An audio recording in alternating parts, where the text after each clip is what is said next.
আরিয়ার অ্যাক্সিডেন্টের কথা শুনে হসপিটালে ছুটে গেল শুভ। মা বলে ডেকে উঠল আরিয়া। হ্যাঁ বন্ধুরা, এমনটাই দেখা যাবে। তো এই সম্পূর্ণ জানতে ভিডিওটিতে লাইক দিয়ে চ্যানেলটি সাবস্ক্রাইব করে দেখতে থাকুন। গল্পের শুরুতেই দেখা যাবে সব স্টুডেন্টরা প্রিন্সিপালের রুমের বাইরে দাঁড়িয়ে আছে। তখনই আরিয়া বেরিয়ে আসে। তখন আরিয়াকে দেখেই সবাই তাকিয়ে থাকে। তারপর আরিয়া চলে গেলে ওইদিকে সাজবাতিয়ে শুভলক্ষ্মী বেরিয়ে আসে।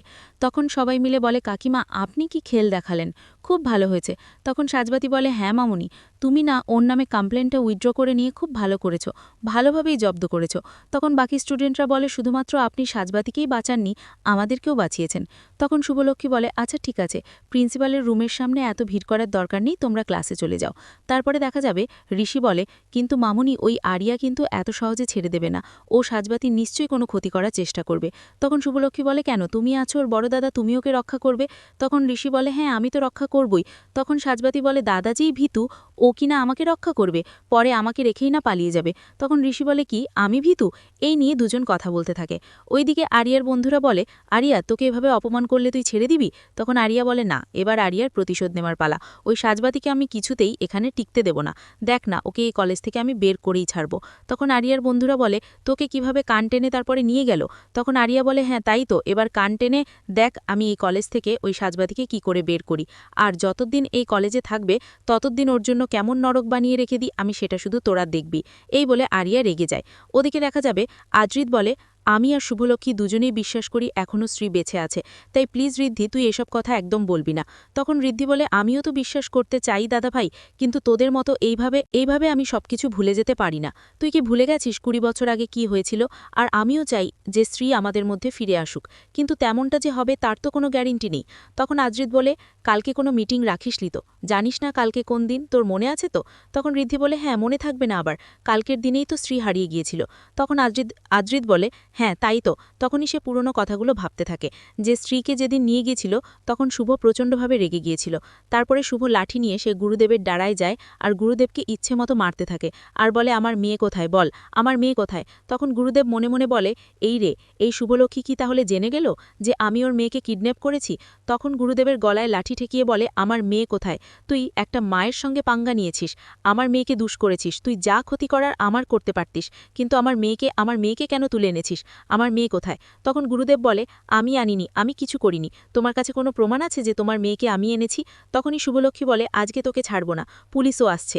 ওইদিকে মোহলাও গুরুদেবের লোকদেরকে মারতে থাকে আর বলে, শুভলক্ষ্মীর গায়ে একদম হাত তুলবে না। তারপরে শুভ বলে, আমার মেয়ে কোথায় বল।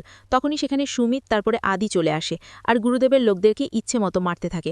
তখন যারা কিডন্যাপ করতে গিয়েছিল স্ত্রীকে তারা চলে আসে আর এসে বলে, গুরুদেব আমরা না মেয়েটাকে নিয়ে যাচ্ছিলাম, তখন আমাদের কাছ থেকে আরেকটা লোক মেয়েটাকে ছিনিয়ে নিয়েছে, আমাদেরকে খুব মেরেছে। তখন আদি সেই গুন্ডা দুটোকে ইচ্ছে মতো মারে আর বলে, বল আমার মেয়ে কোথায়, আমার মেয়ে কোথায় বল। তখন শুভ বলে, তার মানে গুরুদেব করেনি, অন্য কেউ কিডন্যাপ করেছে আমার মেয়েকে। তখন আদিত বলে, গুরুদেবকে আমি কিছুতে ছাড়ব না, বল আমার মেয়ে কোথায়? তোর এত বড় সাহস, তুই আমার মেয়েকে কিডন্যাপ করেছিস, কেন করেছিস? তখনই গুরুদেব বলে, দেখো এই কাজের মধ্যে একা আমি নই, তোমাদের পরিবারেরও একজন জড়িত, যে কিনা আমাকে এসব কিছু করতে বলেছে। তখন শুভ বলে, আদিও মিথ্যে কথা বলছে, আমার পরিবারকে ফাঁসানোর চেষ্টা করছে। তখন গুরুদেব বলে, না আমার কাছে প্রমাণ রয়েছে।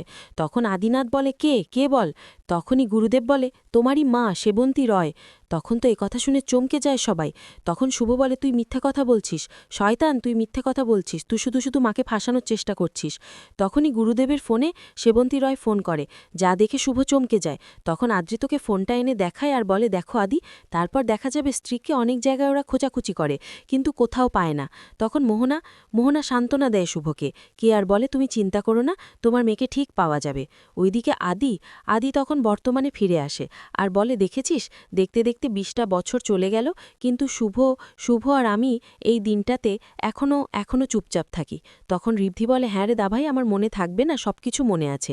ওদিকে আকাশ সেন মোহনার একটা ছবি নিয়ে বলে, মোহনা তুই কেমন আছিস?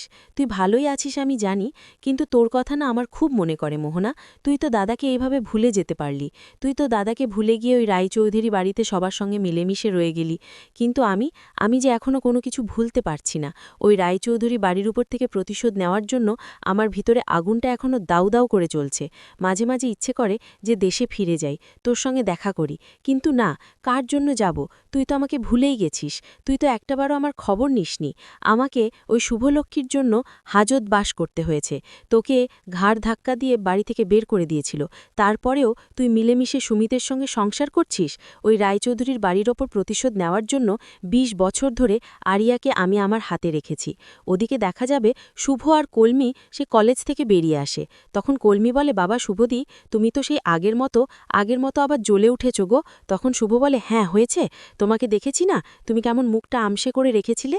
তখন কোমলি বলে, আমি তো ভেবেছিলাম তুমি যেভাবে জ্বলে উঠেছ তোমাকে আমি বাড়ি নিয়ে যেতে পারবো কিনা।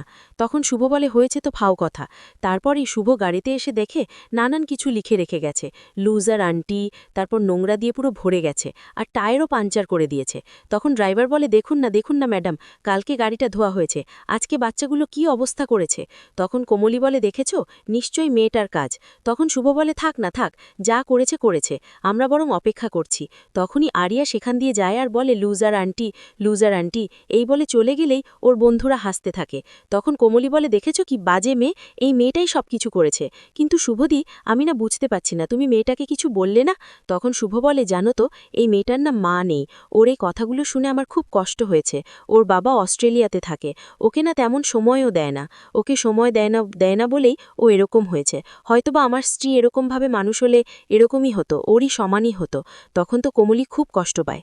ওদিকে দেখা যাবে আরিয়া মোটরসাইকেলে করে যেতে থাকে আর সব কথাগুলো ভাবতে থাকে, আর আকাশ সেনের কথাগুলো ভেবে খুব কষ্ট পেয়ে অ্যাক্সিডেন্ট করে মা বলে চিৎকার করে উঠলেই ওদিকে শুভ চমকে যায়। এদিকে লোকজন সবাই জড়ো হয়ে যায় আর বলে, মেয়েটা তো পড়ে গেছে, অ্যাক্সিডেন্ট হয়েছে।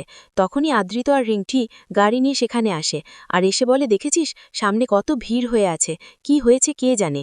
তখন একটা লোককে আদ্রিত জিজ্ঞাসা করে আর বলে, দাদা ওখানে কি হয়েছে। তখন লোকটা বলে, দাদা ওখানে একটা অ্যাক্সিডেন্ট হয়েছে। তখনই আদ্রিত নেমে আসলেই ঋদ্ধি বলে, দাদা আমার তো দেরি হয়ে যাচ্ছে, চল না আমরা চলে যাই, লোকজন আছে সবাই। এই বলে ওরা সেখান থেকে চলে যায়। ওদিকে শুভলক্ষ্মী বলে, একটা ক্যাব বুক করে নে কোমলি। তখন কোমলি বলে, দেখো না, একটা ক্যাব যাওয়া পেয়েছিলাম, সে আবার বলছে সামনে নাকি অ্যাক্সিডেন্ট হয়েছে, একটা বাইকের সঙ্গে নাকি একটা গাড়ির ধাক্কা লেগেছে। তখন শুভ বলে, বাইক, তাহলে কি আরিয়া। তারপর দেখা যাবে হসপিটালে ছুটে আসে শুভ আর বলে, আরিয়া তুমি ঠিক আছো তো। তখন মোহনা বলে, হ্যাঁ, ও তো পেশেন্ট নিয়েই এখানে এসছে। তখনই দেখা যাবে যে ব্লাড লাগবে, কিন্তু সেই ব্লাড সহজে পাওয়া যায় না। তখন শুভ বলে, আমার আছে তো, আমি দিচ্ছি। তখন আরিয়া বলে, হবে না, কারণ এই রক্তের গ্রুপ আমারও। তখন তো কথা শুনে শুভ আর মোহনা চমকে যায়।